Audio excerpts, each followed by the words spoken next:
రాయించున్నాడు. కీర్తన గ్రంథము 14వ అధ్యాయము మొదటి చరణం చదవండి.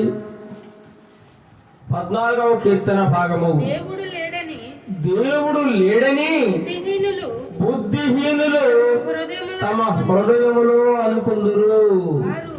దేవుడు లేని ఎవడనుకుంటాడట? బుద్ధిహీనుడు.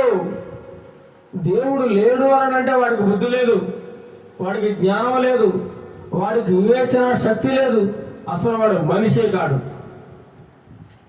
దేవుడు నిర్మించిన మనిషి ఏమంటున్నాడు ఈ రోజున? దేవుడు లేడు అనే స్థాయికి వచ్చేసాడండి.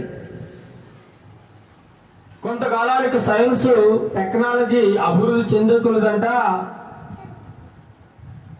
దేవుని అవసరం లేకుండా చేసేస్తారట. దేవుని అవసరమే లేదట మానవుడికి. సమస్తమును మానవుడే తయారు చేసుకోగలడు.